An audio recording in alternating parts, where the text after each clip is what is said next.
Nobody tells you that after rock bottom, you become very hard to impress. Not in an arrogant way. In a "I've survived worse than this, so I'm not getting excited over bare minimum" kind of way. Before rock bottom, you might have been impressed by words, promises, plans, potential, big ideas. After rock bottom, you watch what people do. Because you've learned the hard way that words are cheap and consistency is rare. Rock bottom changes what you value. You stop caring about looking successful.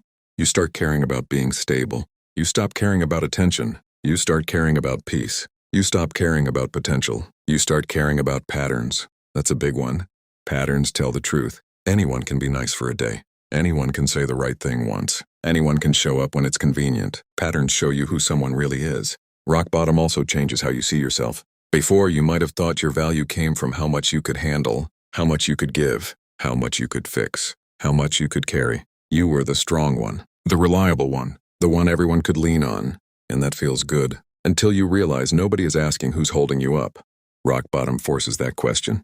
Who shows up for you when you have nothing to offer but your presence? Who stays when you're not useful, not productive, not on? That's when you find out who actually cares about you, and who just cared about what you did for them. It's a harsh lesson, but it's a clean one.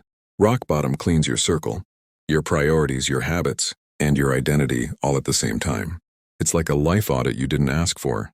Suddenly you see what actually matters. What was just ego? What was fear? What was conditioning? What was you trying to earn love, respect, or safety by overperforming? And once you see that, you can't unsee it. So you start moving differently. You talk less about your plans. You work quietly. You protect your energy. You stop telling everyone everything. Privacy becomes peace. You don't feel the need to prove yourself as much anymore, because you already know what you survived. And surviving something that almost broke you does something to a person. It makes you calmer. Not because life is easy, but because you know you can handle hard things. Rock bottom doesn't just humble you. It clarifies you. You realize you don't need a huge life. You need a stable one. You don't need 100 people around you. You need a few real ones. You don't need constant excitement. You need consistent peace. That's the shift. Rock bottom doesn't just rebuild your life.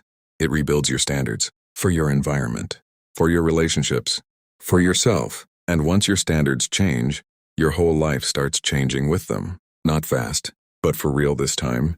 I'll be your tour guide, so keep following for more. Or don't, whatever.